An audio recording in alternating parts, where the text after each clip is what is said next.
I won't forget that morning, not if I live to be 100. I counted the men as they marched out of the yard. They'd hardly slept for weeks.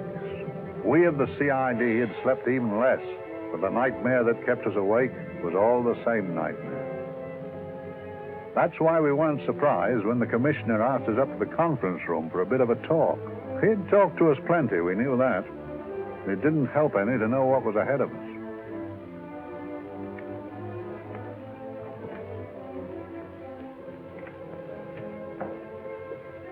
Must we have that window open, Gregson?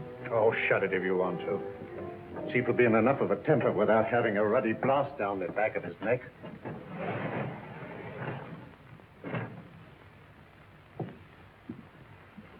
Gentlemen, the commissioner. Stuffy in here. Be seated, won't you? Gentlemen, if you wish to know what able men you are, read any of the works of popular fiction that glamorize your achievements, but don't, I beg of you, read the daily papers. They might give you an inferiority complex. I hate to mention it, but we're confronted with a series of the most atrocious murders since Jack the Ripper.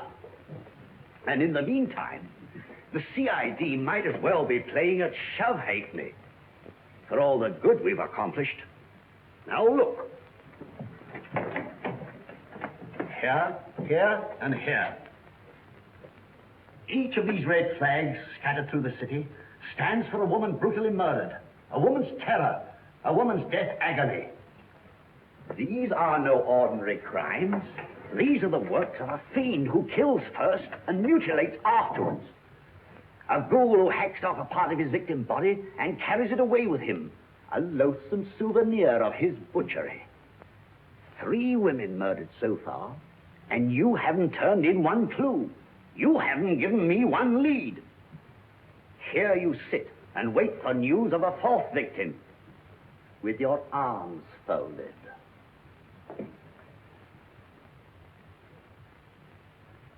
Well, we hadn't long to wait. It was down Lambeth Way where a young woman was hurrying home late last night. She saw something and stopped. It was a constable. He spoke to her, and he walked along with her, just in case.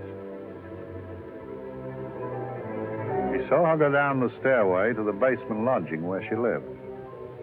We can only surmise what happened after that.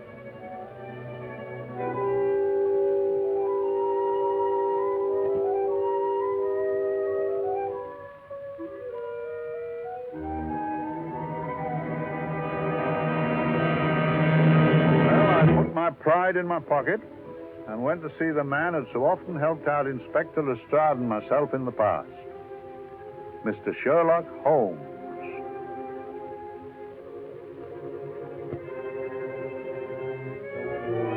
If ever a man needed help, I did.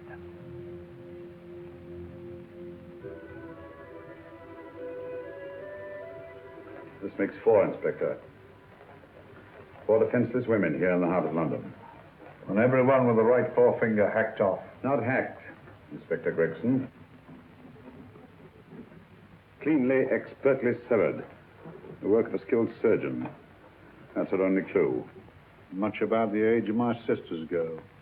Is there no way of stopping this, Mr. Holmes? Yes. There's a way, somehow. The fiend that did this. I promise. I promise. We've nothing to go on. That's the rotten part of it.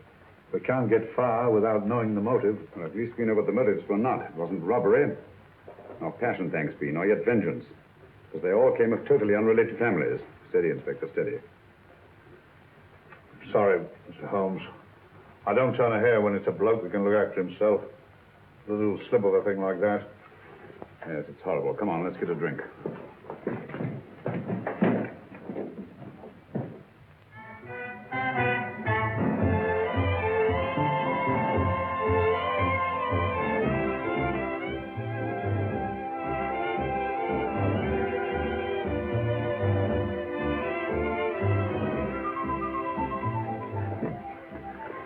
Good evening, Mr. Holmes. Good evening, Vincent. Whiskey and soda, please, and a double for my friend here, Inspector Gregson.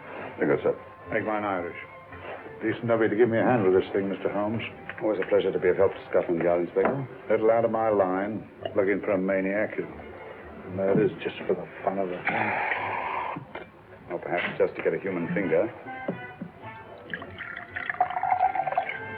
In all 4 cases, the murderer risked capture by stopping to secure a finger.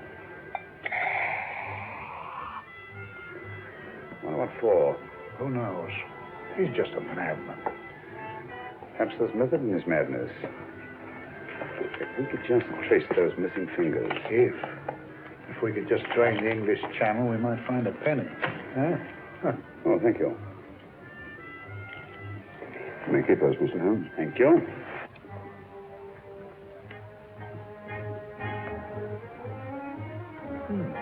Sir George Fenwick, isn't it?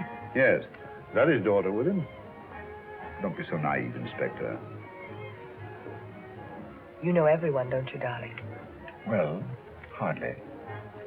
A week ago, I didn't know you. A week. How fast it's gone.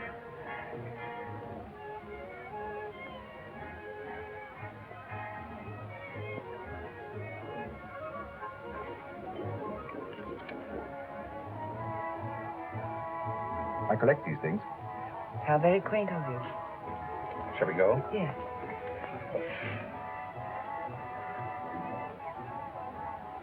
What are you looking at, Mr. Holmes? Looking at a very handsome woman. Outworn to the purple, but giving an excellent imitation. Would you like to come to my flat for a nightcap? Lovely idea. Yes, isn't it?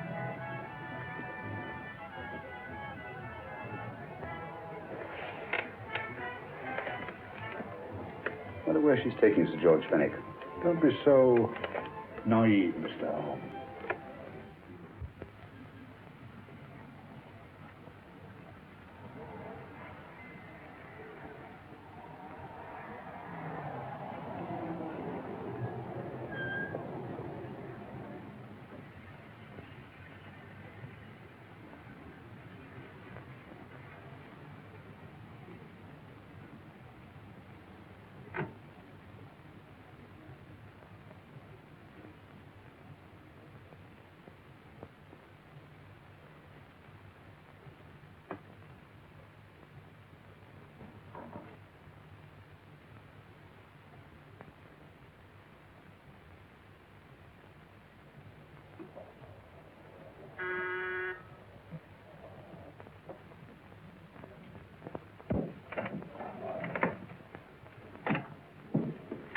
Good evening, Mum. Hello, Grandon. Any messages? No, Mum. Thank you. Drinks, Crandon. One of your nice surprises. Yes, Mum. I say, you don't mean that... Crandon's a marvel, aren't you, Crandon? Yes, Mum. You wouldn't believe the things she can do. Ah, charming place. Delightful. Really? Do you think so? I'm so glad. Do sit down. Do you mind? Do I mind? What a question. I don't mind anything, really. Except not being with you. Now, you really don't want me to believe that, do you? Not too seriously. Good. We're both quite grown up, aren't we? Quite.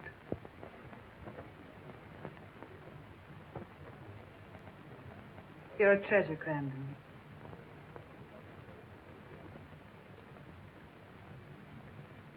And lower the lights a little as you leave.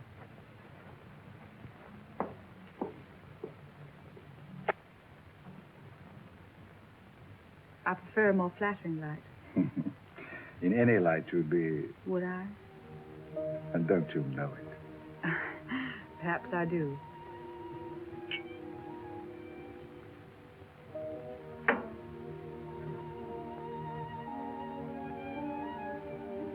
Oh, that priceless woman.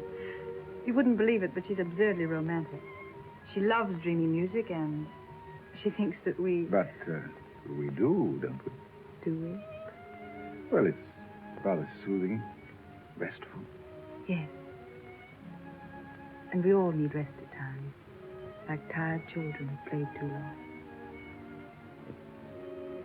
You've played with wooden soldiers, I suppose. Funny. Hadn't thought of that for years. Toy boats were my special joy. Anything I could set afloat anywhere. Like this. And this. Toy boats sailing into the Never Never Land. The land of beautiful dreams. Look. Look, odd, isn't it, how the light is reflected? Little specks of light that move and move. Like stars on a slowly moving stream. You know, Holmes, I'm very sensitive to atmosphere. Oh? Yes, I can tell by the feel of this room there's been a murder committed here. It may interest you to know, my dear fellow, it was the other side of that door at the foot of the stairs that the poor girl was murdered. If only I could find it. Find what? The one thing these unfortunate victims had in common that might give us a motive for these murders. There must be something. Another Jack the Ripper, if you ask me, a homicidal maniac. No, Watson. In the case of Jack the Ripper, there was one thing in common. His victims were all from one walk of life, living in the same section of the city. In this case, the murderer chooses his victims from all walks of life and from different sections of the city. No, my dear fellow, this is not the work of a homicidal maniac. It's something infinitely more sinister. You mean the creeps? What on earth are you talking about? Watson, I'm convinced that these murders are only incidental to some larger and more diabolical scheme. That may be, but why the severed fingers? The answer to that question, my dear fellow, is our only hope of solving these mysteries. Dear sister, I am so happy. I had such a lovely holiday at Brighton with you and Alf. And I'm looking forward to being with you again. Poor little thing. Sort of raises a lump in your throat. I can picture her sitting here happily writing this letter. And a lot bit realizing that she's shortly going to her death. Hello? Gregson. Oh, there you are, Mr. Holmes. I've been looking for you everywhere. What's happened? Murder in Edgeway Road, not half an hour ago. Woman? Yes. And the right forefinger cut off clean.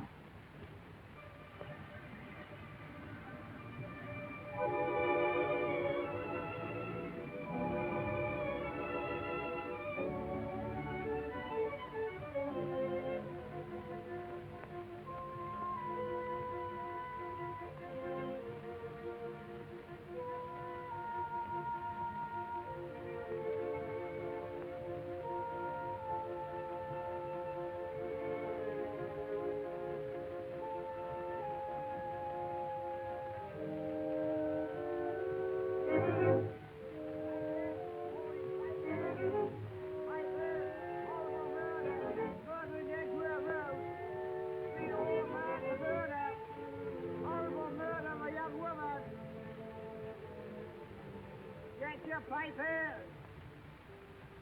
Over murder, papers, all about the murder.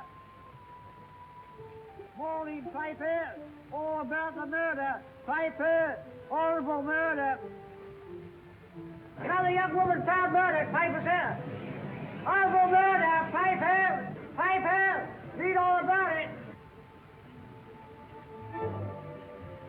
Get your papers, murder in Edgware Road. Horrible thing, the murder. Shocking murder, murder in Edgware Road. Horrible murder of a young woman. Read all about the murder.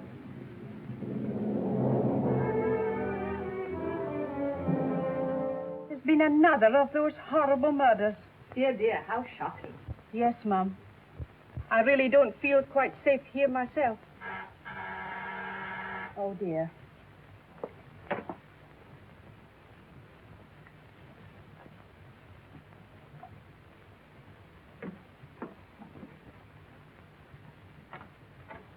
Why, Sir George! I must see Miss Marlowe at once. I don't know if she... I must see her. Where is she? Lydia. Why, Sir George, what is it? What happened? I don't know. You'll have to help me. You've got to help me. But I don't understand. Listen. I woke up a few minutes ago in a cheap boarding house off Edgware Road. I don't know how I came there. I don't know when. The last thing I remember is being here with you. Calm yourself, Sir George. When did I leave here? Well, it was about, It was 10:45, Mum. Precisely. You seemed, forgive me. Just a little distressed. Detached. Not interested. I thought I'd said something to offend you. I don't remember.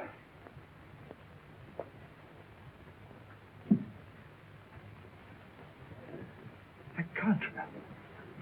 Tell me, has this happened to you before? Before? Well, there is such a thing as amnesia, you know. If it was 10:45 when I left you. It was 9 this morning when I woke. Over 10 hours lost. 10 hours that I can't account for. And in my pocket when I woke, I found... Yeah, in my pocket. That isn't... Oh, it's not for you, of course. It can't be. Excuse me, Mum, but there's a man asking to see the gentleman. Send him away. Yes, Mum. No, please. I'll see him.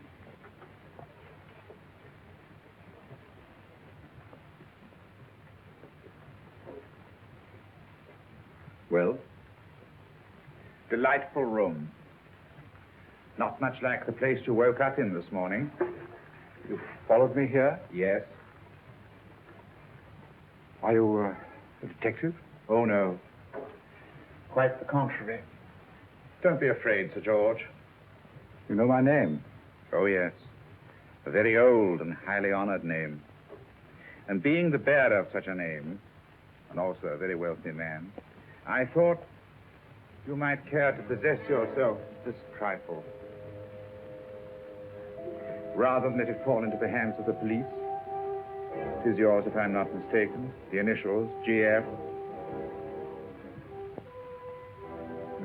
Where did you get this? It came out of your pocket. I saw it fall, but you never noticed.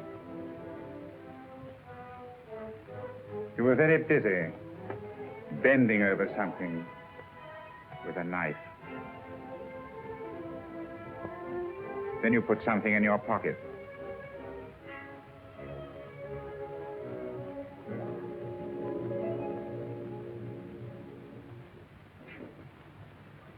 Come along, Holmes, come along, come along.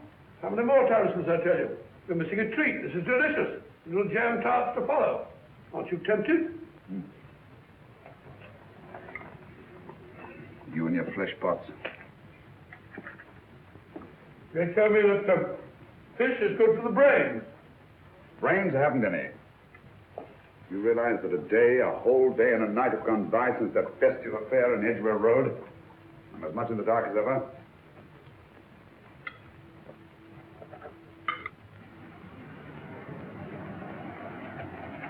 Hello, here comes a client, unless I'm very much mistaken.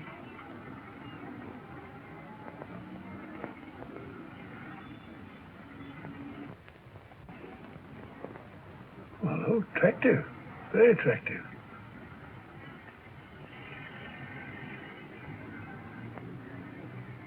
Obviously, she left home under the stress of some very great emotion. How do you know that? She wasn't wearing any gloves. A startling omission in a young lady of fashion. No, she didn't put her coat on. Open car, too.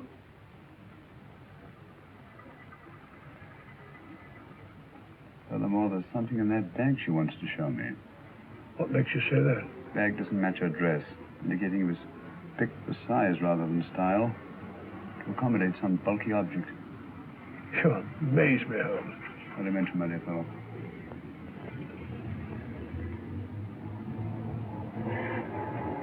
Well, that's it. What is? A cab, turning at the empty house. Wonder why he followed her here. Oh, wouldn't you? Quite possibly with glasses.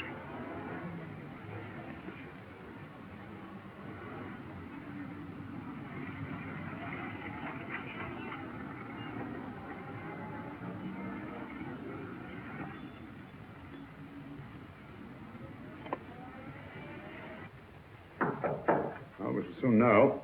Yes, Mrs. Hudson? It's a young lady, sir. Most urgent. Ask her to come in. Go right in, miss. Mr. Holmes? Yes, this is my friend, Dr. Watson. How you How doing? do you do? Mr. Holmes, you must excuse me, please. Yes, well, won't you sit down? Come along. May I? It's quite all right. Thank you.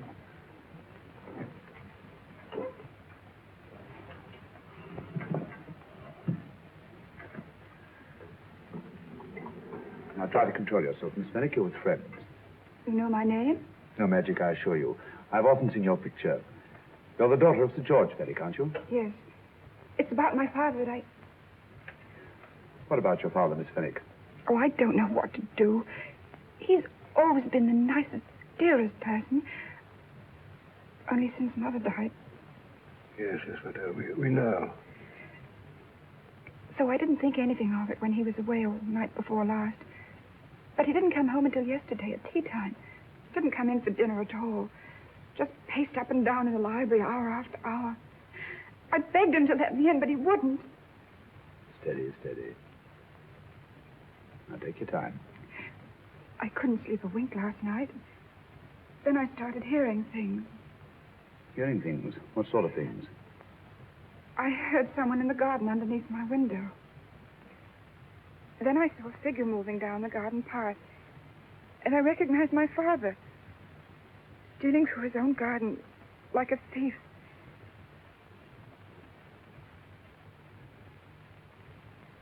He had a spade in his hand, and he stopped by the greenhouse where he started to dig. This morning, at daybreak, I stole out into the garden and found this.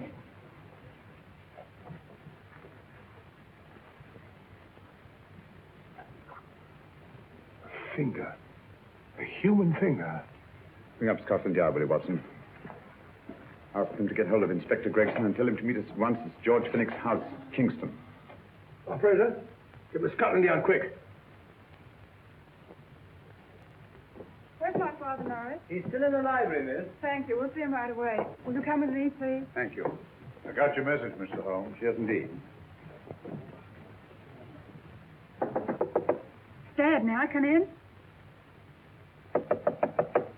Dad. Honey? He doesn't answer. You mind? Please do. Thank you.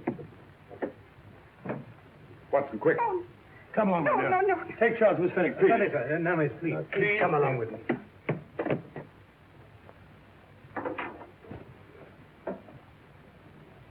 Dead? Yes. What do you make of it, Doctor? Shot in the back, between the second and third ribs. The bullet undoubtedly had penetrated the heart. Look at the powder marks on his coat. I was afraid of this. What do you mean? Don't you remember the man in the cab who followed Miss Fenwick to Baker Street? Well, you don't think he had anything to do with it, do I you? think it's reasonable to assume that he tipped off someone that I'd been sent for. George has obviously been murdered to keep him from telling me what he knew. What was the weapon used? Small caliber revolver, point blank range, by the look of the wound. The murderer came in through those French windows.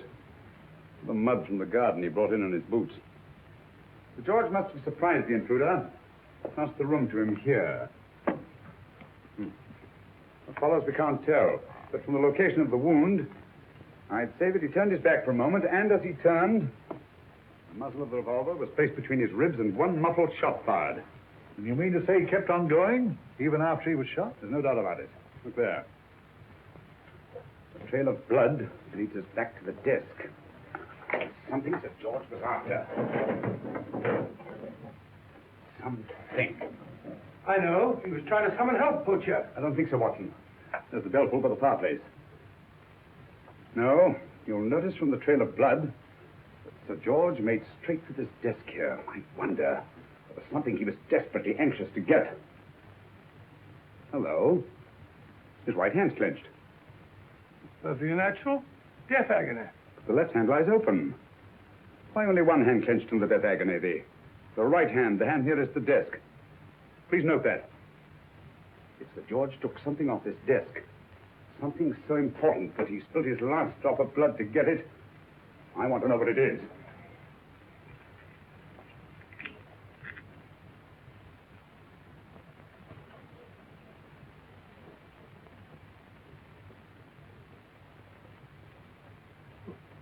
Nothing but an ordinary match folder. Where does that lead us? I imagine to something very important, Gregson. This match folder's from Pembroke House. Why shouldn't it be? He was there, you know.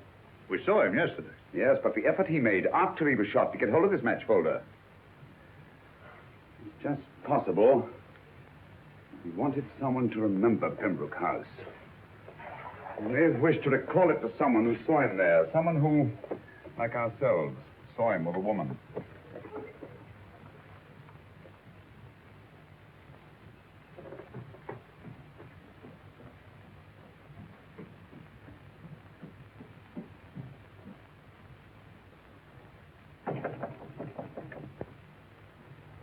Come in. Oh, Dr. Watson, this came by hand for Mr. Holmes not 10 minutes ago. Thank you, Mrs. Hudson. That would be the report from Mr. George's bank.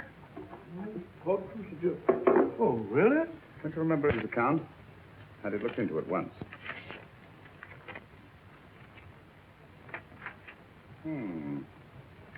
He drew out his entire balance in cash, nearly £10,000, yesterday, just after that young woman was murdered. What does that suggest you, Watson? That he paid it out to someone. Precisely.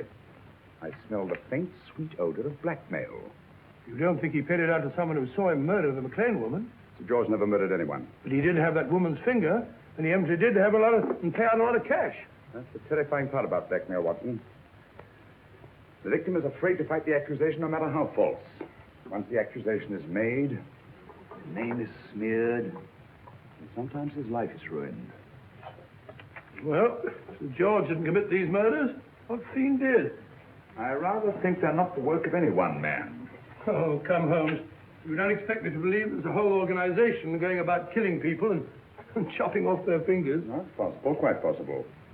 Well, whoever's behind all this thing must be out of his mind. On the contrary, my dear fellow, if my assumptions are correct, this little scheme has behind it the most brilliant and ruthless intellect the world has ever known. You don't mean Professor Moriarty? I do. Oh, steady, Holmes. You've got him on the brain. This is the third time in as many months you've suspected him of unsolved crimes. He's dead, you know. Is he? Is he? You know he is. He was hanged in Montevideo, well, over a year ago. I know that someone was hanged in Montevideo under that name. But I'll stake my reputation that Moriarty is alive and here, now, in London. Hello? Yes, but Dr. Watson, wait a minute. Me? Well, yes. This is Dr. Watson speaking. No, I'm afraid I've retired. I don't practice anymore. What? Oh, that's a different thing. An emergency case. Well, just a minute. Yes? Yes, well, see if she's not moved. Remember that? Don't touch her till I get there. Fractured case in the Cardinal's Mews. Heavy woman. 14 stone. Look at it. 14 stone. Just the sort of person who would hoist herself up on a stool to feed the canary. There ought to be a law against fat people keeping little dicky birds. Well, I shan't be very long. I haven't used their bag since I brought little Amelia, what's her name in the world? Grew up to be a very unattractive child. Oh, who wouldn't with a name like Amelia? Oh, Amelia. Amelia.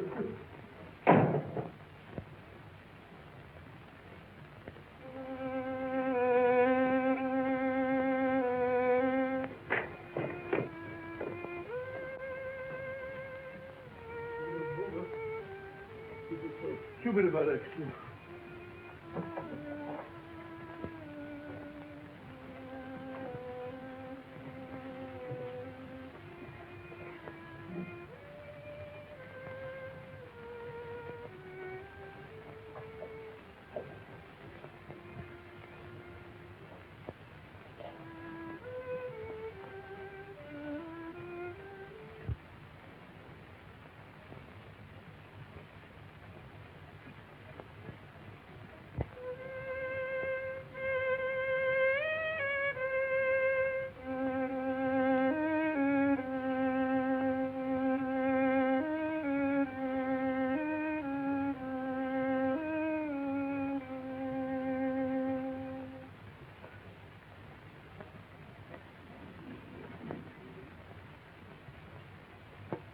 Oh, Professor Moriarty.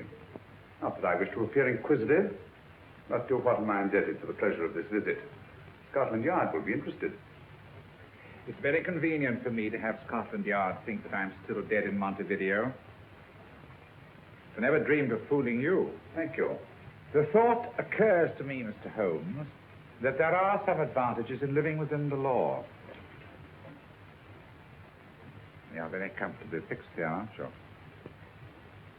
As I get on in life, the little comforts appeal to me more and more. Oh, I beg your pardon. Won't you sit down? Thank you.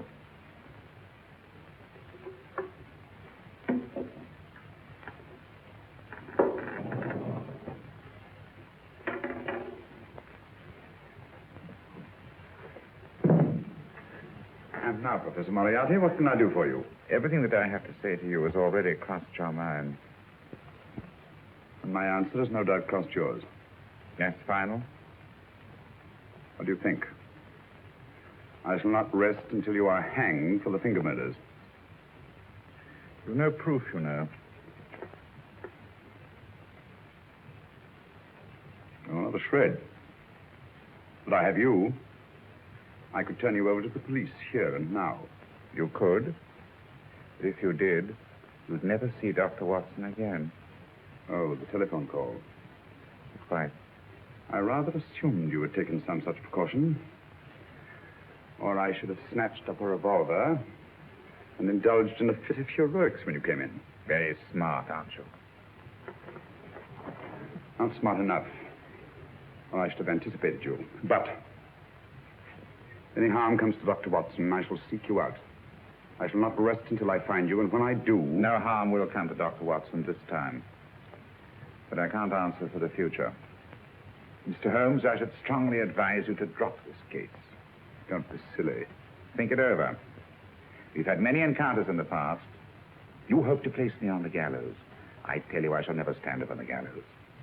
But if you are instrumental in any way in bringing about my destruction, you will not be alive to enjoy your satisfaction. And we shall walk together through the gates of eternity, hand in hand. What a charming picture that would make. Yes, wouldn't it? You know, I really think it might be worth it.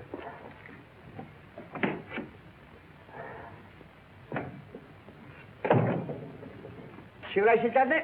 Tuppence a pair. And strong enough to hang yourself. How many more times since I tell you I don't want your filthy shoelaces or your company? Shoelaces, Governor? Last impertinence. Run along, my good man, or I'll give you in charge. Shoelaces, Governor? Shoelaces, Governor? Help a poor bloke. What's only got one arm? Any luck with Mr. Holmes? You can read his obituary in tomorrow's papers.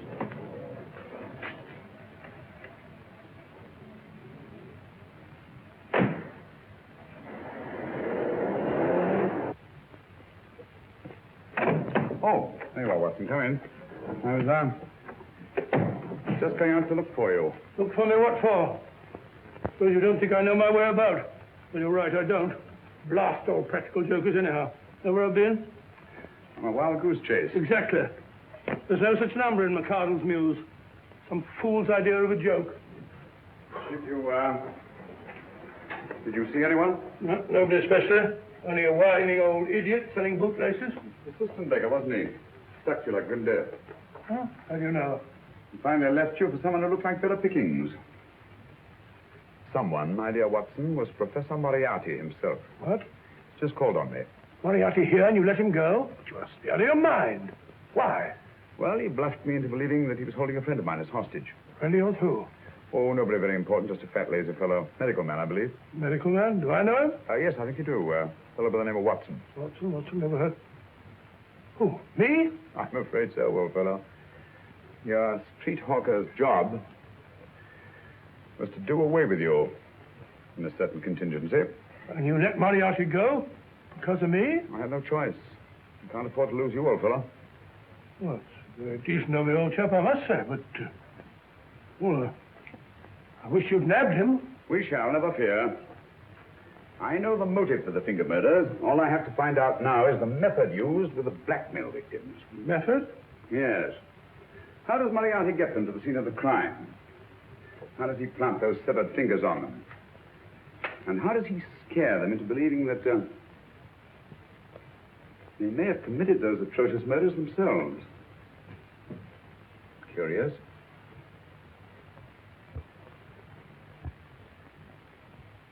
Very curious. Huh? Curious? What's curious? That window in the empty house across the street. First floor front. Huh? What's wrong with it? It's open. Well, shouldn't it be open? Well, it wasn't open half an hour ago. I'll stake my life on that. Well, it's not our business. Let it stay open. I wonder if you'd go over, old fellow, and see what's the matter. Oh, trespassing. Against the law. Well, I'll go myself. Oh, well, if you're going to put it like that, ridiculous waste of time. Think about shutting windows at this hour of the night. Yeah, you better take this torch. Well, take what? Dignified job for a doctor. Dr. Watson, the torchbearer. And what do you propose to do? Sit in a comfortable chair, I suppose, and read a good book? That's a very good idea. Yeah, it's a very good idea. While I play night watchman, you have a nice read. Mm-hmm. Good night. Have a good time. Have a good time. What do you mean?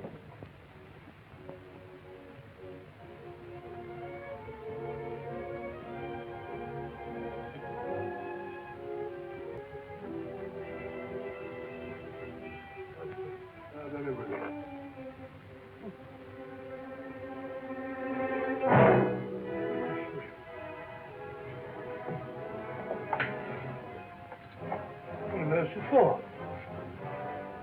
Oh, umbrella stand. Pretty little thing to keep about the house. Must have been a pet.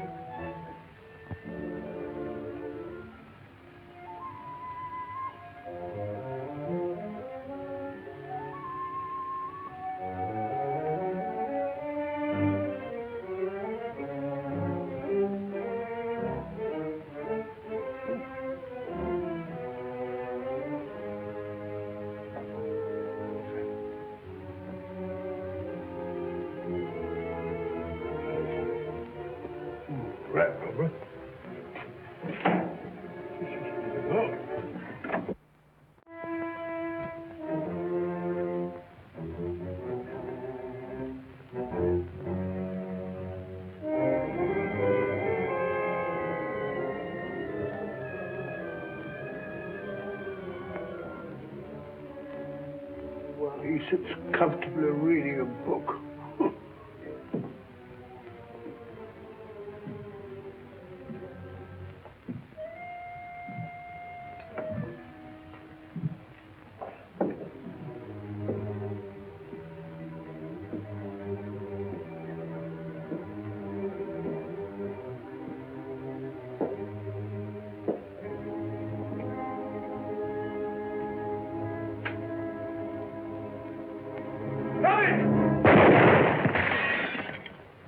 He killed Holmes!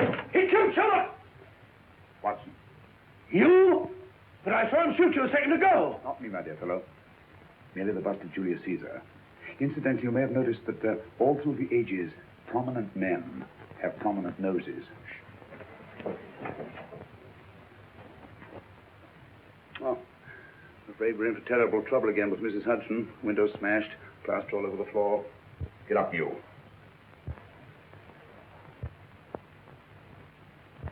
Corporal Williams, Middlesex Regiment. Discharged from the army as physically unfit. Yeah. Papers seem in order.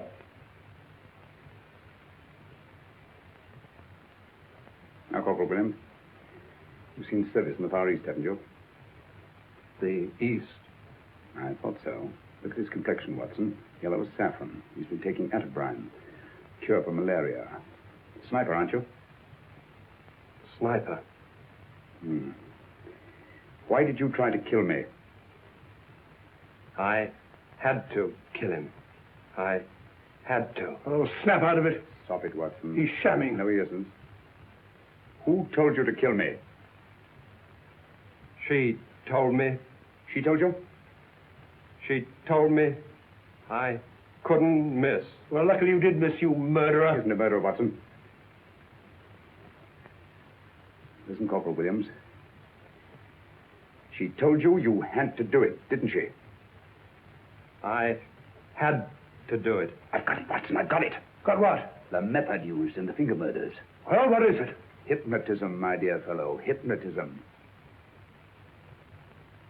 And it wasn't against his nature, that's the devilish part of it. They picked a man for that purpose whose job was sniping. Who are they? Professor Moriarty and his finger murderers. Williams spoke of a woman. I think you'll find that she asked him home tonight for a drink. Nice quiet rooms, soft lights, music. You got it all pat, Mr. Holmes. What's the lady look like? Oh, up 30, nice figure, blonde, lustrous eyes. Oh, really? Got a phone number? Oh, so? Williams will give us her address. Look after him, Gregson. Don't let anyone come near him. He's our key witness in the finger murders. Well, I hope you're guessing right, Mr. Holmes. Get up, Williams. Now, go with Inspector Gregson anywhere he tells you. Come on. Yeah. Ring me as soon as he comes to himself, will you? I will. Good night, gentlemen. Good night. Well, if you believe that fellow Williams was hypnotized, I suppose you think Sir George Fenwick was hypnotized, too. I'm quite sure of it. Have a cup of tea? Thanks, old boy. Nothing to eat. Well, why didn't these people make Sir George do the murder himself? Because they didn't want to get him hanged. They wanted to blackmail him. Well, who do you think the actual murderer is? One of Moriarty's gang. A diabolically simple technique. Kill a woman. Yes. But why cut off the fingers? My dear fellow, don't you understand? The severed finger is what links the blackmail victim to the murder. He wakes, finds the grisly thing in his pocket. Doesn't know how it got there. He's no idea that he's been hypnotized. For all he knows, he may have committed the atrocious crime during some dreadful lapse of sanity. In that state, when he's utterly demoralized, the blackmailers take over. Is that it? Undoubtedly. You see, they swear that they saw him commit the murder. And being human, the victim will pay anything rather than stand trial on a charge that will make his very name loathsome. Well, it all fits in if you believe in hypnotism. The only possible explanation. Do you think the hypnotist is that woman with the blonde hair and the lustrous eyes, the woman you invented? I didn't invent her. I saw her. What on earth are you talking about? That woman, my dear Watson, was with Sir George when he left Pembroke House. I saw her there. I shall see her again, and Williams will lead me to her. That's why it's so important to keep him safe. He will identify her.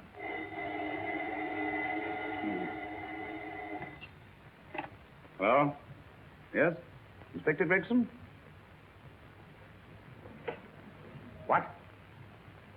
Well, get every constable in the district. Yes, I'll be over at once. What's happened, Holmes? Williams is missing. Great Scott! Come on.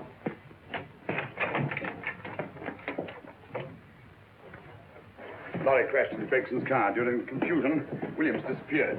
Escaped, eh? No, kidnapped. To keep him from talking when he came to. You don't think that Moriarty... Moriarty? Anything is possible.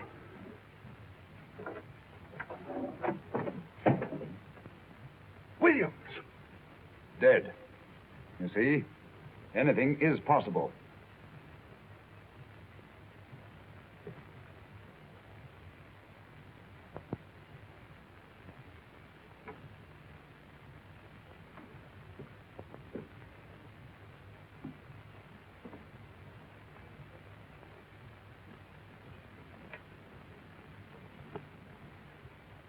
Oh, good morning, Professor Moriarty. You startled me. I'm dressing another dolly, a dear little nurse. Is there anything wrong with your finger? Just a splinter. Nasty thing, splinters. Most trying. One can't be too careful, but I'll get it out for you. I have the very instrument to help you. Sharp enough to split a hair. Put those tools away until they're needed. But they're not tools, sir. They're instruments. Put them away. Is Lydia in? Yes. But really, you should let me. Get dressed. Holmes and Watson just left Baker Street for the Mesmer Club. Mesmer Club, the meeting place of all the top hypnotists in London. Do you suppose that Mr. Holmes is onto our methods? If he suspects, it's merely a suspicion. It's our business to see that it ends there. I hope you're right. Williams passed away before he could talk, remember? What do you want me to do? Go to the Mesmer Club, meet Holmes, and induce him to come back here. Isn't that a bit dangerous? Every meeting with Sherlock Holmes is potentially dangerous. However, you say he didn't see your face at Pembroke House. And how would you suggest I get Mr. Holmes to accompany me here? Kidnap him? Oh, no.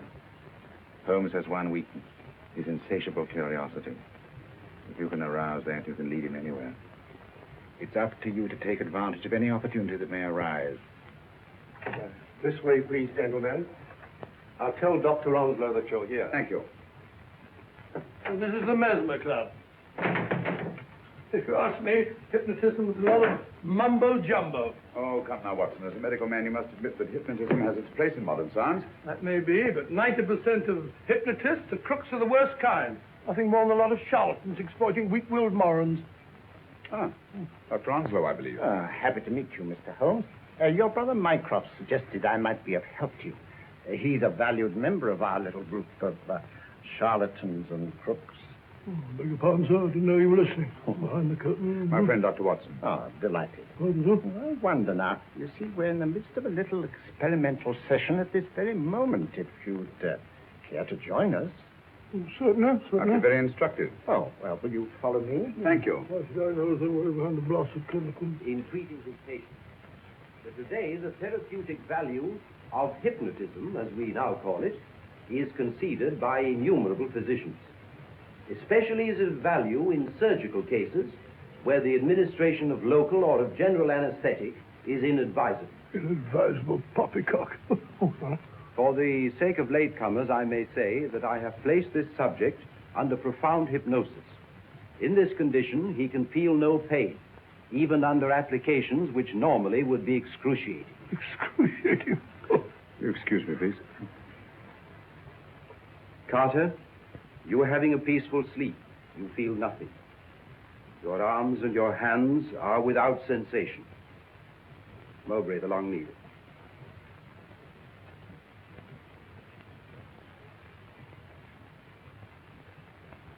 Carter, give me your right hand.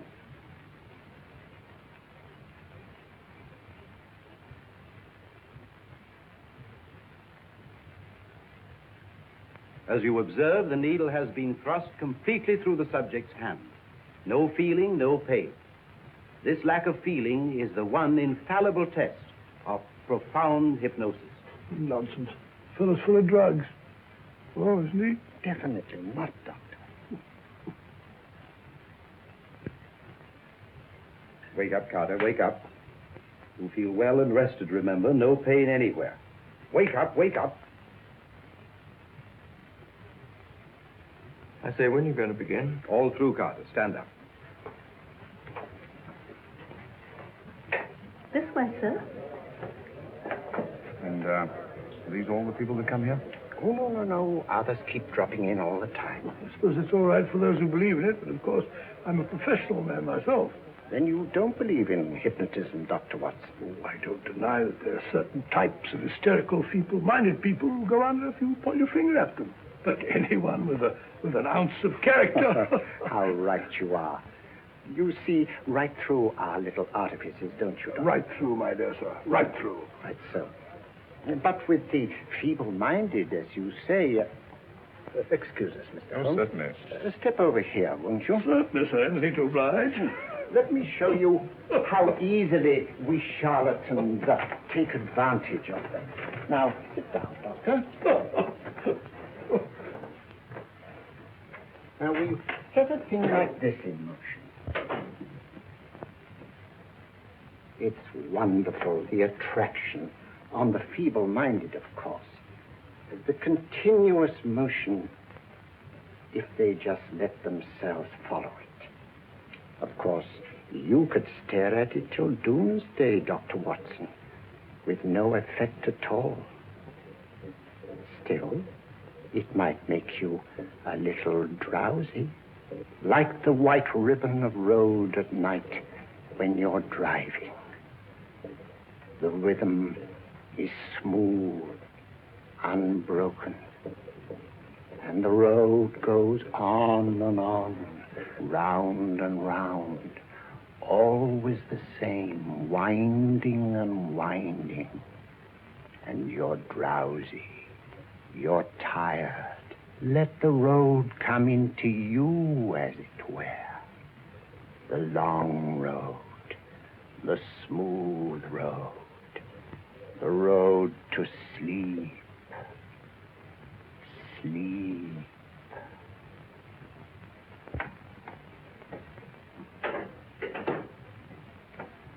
Open your eyes. Stand up. Turn around.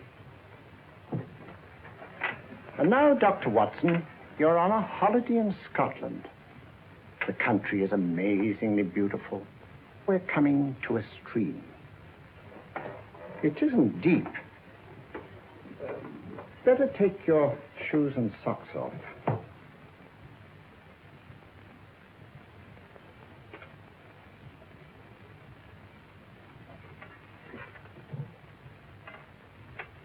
Roll up your trouser.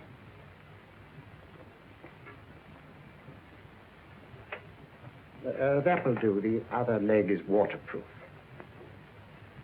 Turn around. Mind the pebbles.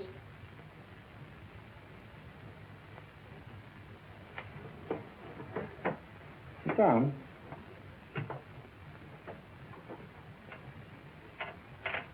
Wake up now.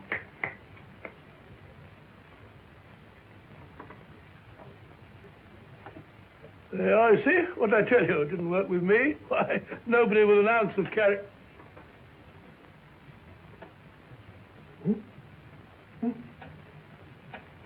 I think you'll need these.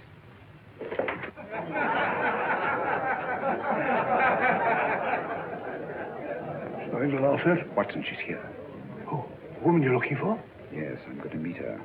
Perhaps I can induce her to take me to Moriarty. Do you think it's wise, Holmes? May not be wise, but it's essential. After all, I've held me on with Moriarty in the past. But isn't it dangerous? She might be a hypnotist. My will isn't stronger than hers. I deserve to be hypnotized. I feel I must protest, Dr. Onslow. I was told this was a gathering of serious students of a great science, and I find myself in a company of buffoons. Oh, my dear madam. Elliots and Esdale braves. Were those men martyrs for the truth, that you may laugh over your childish, cruel tricks? I must say I'm in complete agreement with you, madam. This was a most unnecessary performance, Dr. Onslow. Beg your pardon, sir.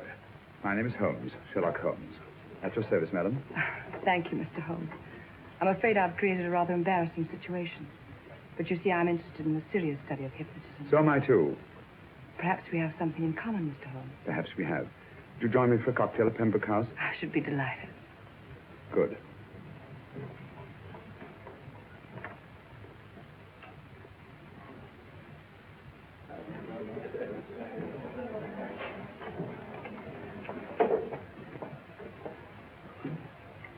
Thank you. I didn't know there was such a pleasant place in London. It was so nice of you to suggest our coming here. I thought a little pick-me-up would do us good. You mean you thought I looked... I like the way you look. Thank you. I suppose I did lose my head a little at the Mesmer Club. But you see, hypnotism is almost a religion with me. I know so well what it can do to help, heal. And I can't bear to see it used for trivial purposes. I know very little about it. That's why I went to the Mesmer Club.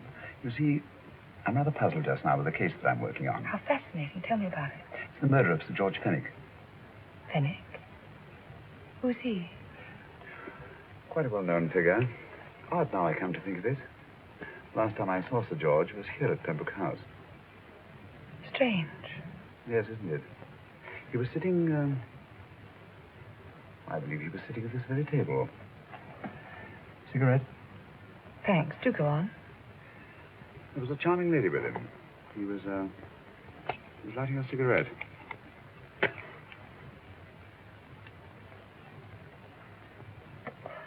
Charming. Did you see her face? No, Westnight. Merely her back. How unenterprising of you. Yes, wasn't it? Afraid I'm getting a little older. I shouldn't say so. That's nice of you. Still, the first time in my life, I've got hold of a case that's beyond me. I'm actually losing sleep over it. You know, Mr. Holmes, I believe I could help you. Really? I should be very grateful. You're amused. Oh, really skeptical. How would you go about it? I've used hypnotism more than once in healing. Not for profit. I'm not a professional. But I do think I could help you. If you care to... I can't think of a pleasanter experience.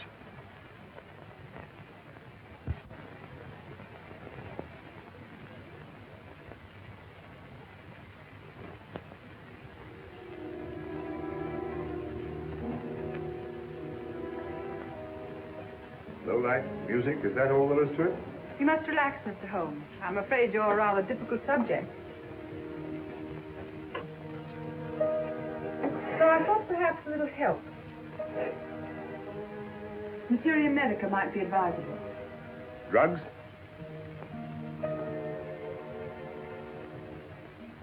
No, I'd rather not, if you don't mind.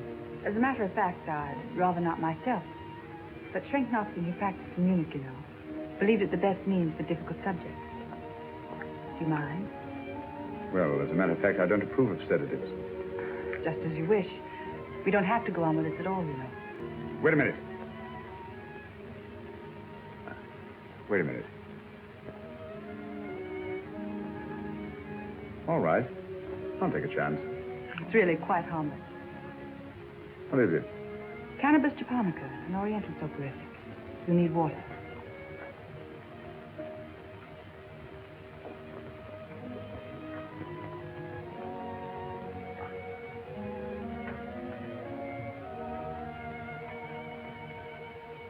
Thank you.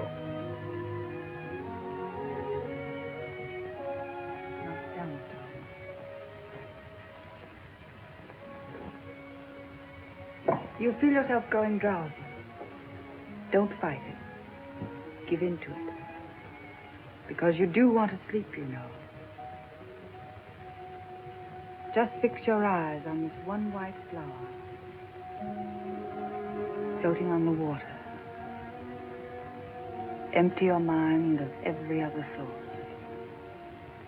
Follow the motion of the water. So smooth. Not a ripple. Waters of forgetfulness. Steady. Deep. Strong.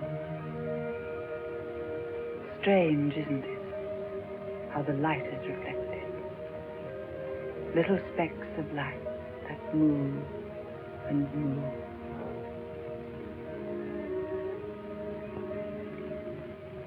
It's restful here. It's peaceful. It's friendly. And you're very close to finding what you're looking for. You'll find them soon now. The guilty ones. When you're rested, gentle waters closing over you. Steady, deep, strong, drawing you down, down, down.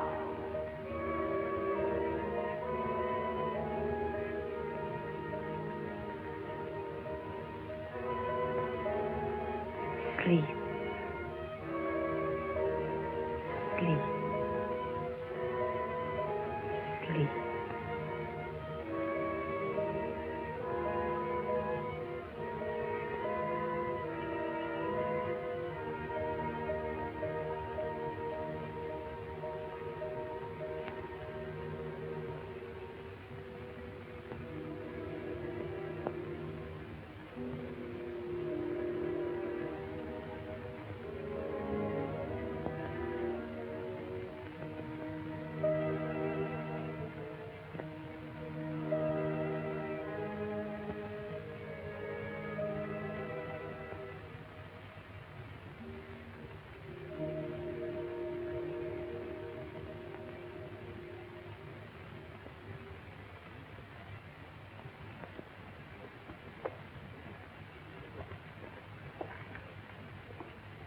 Here he is, Professor Moriarty.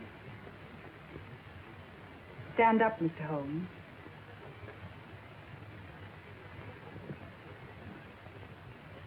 Open your eyes. Face this way.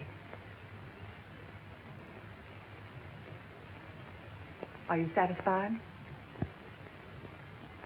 We are dealing with a clever man.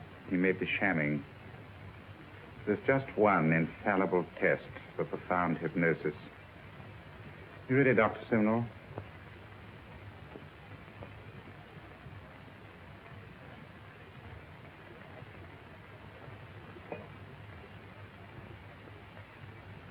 That will do, Doctor. He couldn't fake insensibility to the knife. I congratulate you, Lydia. Turn round, Mr. Holmes. Now walk to the desk.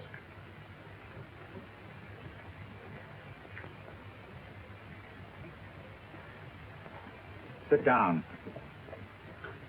Take that pen and write what I tell you to write. I have at last found a case which I cannot solve.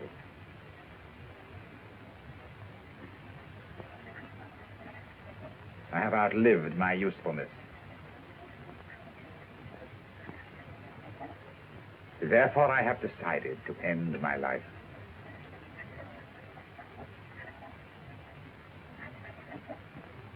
Sign your name. Now blot it.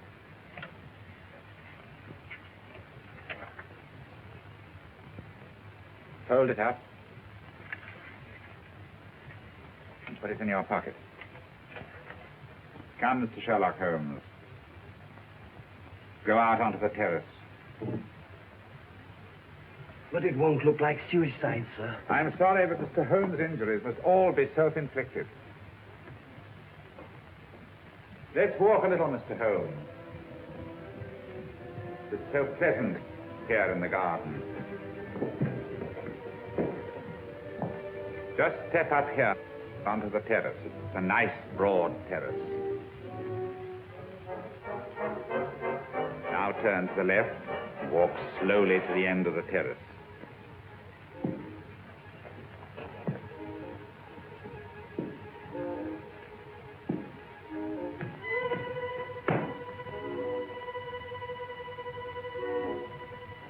Don't stop. You must walk to the end, you know.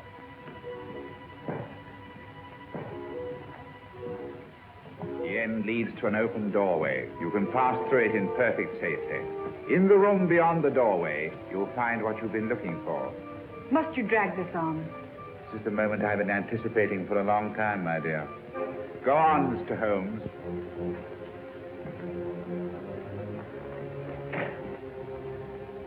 Through the open doorway, you will find the man responsible for the finger murders and the death of Sir George Penny. Professor Moriarty. Holmes! Stand still! What a beautiful view, Watson. I'm quite enjoying it. No, you're not. You're hypnotized. You're under a spell. Stand still. Don't move. Steady, Holmes. Steady does it. Stand perfectly still where you are. Nonsense, Watson. You don't know what you're doing. Of course I know what I'm doing. You mean you're not hypnotized? Certainly not. Then get off the wall, you idiot. Oh, look out! Oh, Dear fellow. what were you doing up there? Holding the fort until you arrived. What kept you? Oh, I ran into a spot of trouble on my way to Scotland Yard. I was arrested for exceeding the speed limit. Your luck seems to hold, Mr. Holmes. I'd hardly call it luck, Professor. You see, I substituted a drug of my own for the one that this dear lady pressed on me. You are clever, aren't you? A drug that, although it leaves the subject conscious, renders him quite insensitive to pain. That accounted for my lack of reaction to Dr. Simnel's knife. Well, Gregson, quite an impressive haul. Even Inspector Lestrade himself couldn't have done any better. Thanks, Mr. Holmes. Take him away. All right, put her in the van. I was right, Mr. Holmes. You are a difficult subject. Thank you.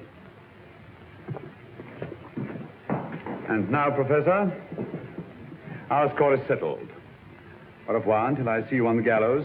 The rope has not been made that'll go around my neck. Come on.